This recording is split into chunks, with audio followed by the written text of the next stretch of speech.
Hello, I'm Zena Wigram, VGC's Marketing Manager, and I'm just going to run through the different bits of your payslip for weekly paid operatives.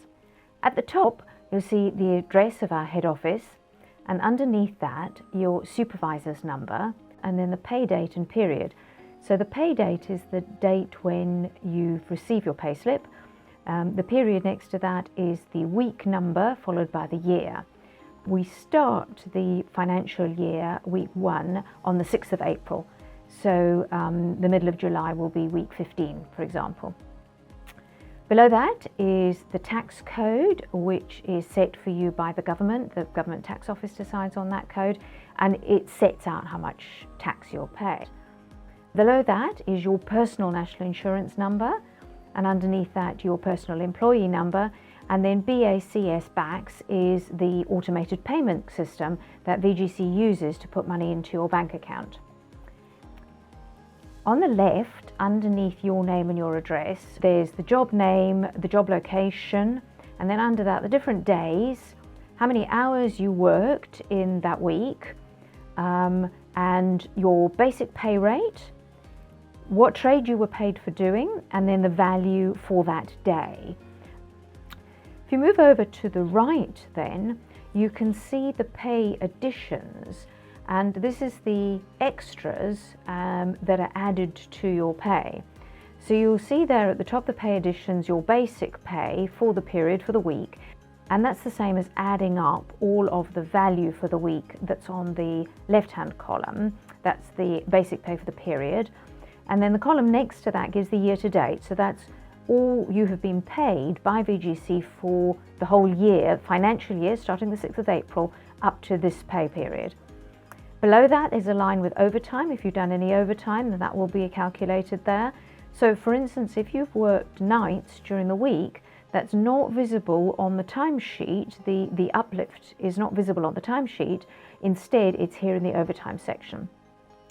Underneath that, if you get a bonus for any reason, that will be listed with the bonus for the week, and then in the right-hand column, the year's total so far. Underneath that, holiday pay, if you've been paid holiday pay for the period, and underneath that, any extras that you might have been paid that are taxable. So that might be, for example, if you've been paid to attend a training session. If you have extras in that column, then the messages at the bottom of the page will explain what they are. So for example, if there were some overtime hours that were missed out the previous week, they'll be added in that taxed extras section, and the messages at the bottom will explain what it is that shows.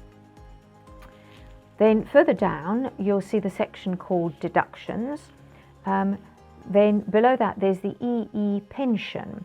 Now, EE pension is the amount that's paid into your personal pension by VGC out of your pay, and that's a legal requirement unless you've opted out. Below that is your national insurance and tax, what you've paid for the week, set by the government, and then the total deductions from your basic pay. Below that is your gross pay, and below that is ER pension, and that's how much VGC pays into your pension. And again, that's set by law. Below that is the net pay, and that's what actually appears in your bank account. So the net pay figure, the first figure after the words net pay, that's how much goes into your bank account this week. And then to the right of that is the total figures for the year so far. So that's how much you've been paid for the year so far. I hope this explanation's been helpful. If you have any questions, please do email us at enq@vgcgroup.co.uk. The address will be at the bottom of the video too. Thanks.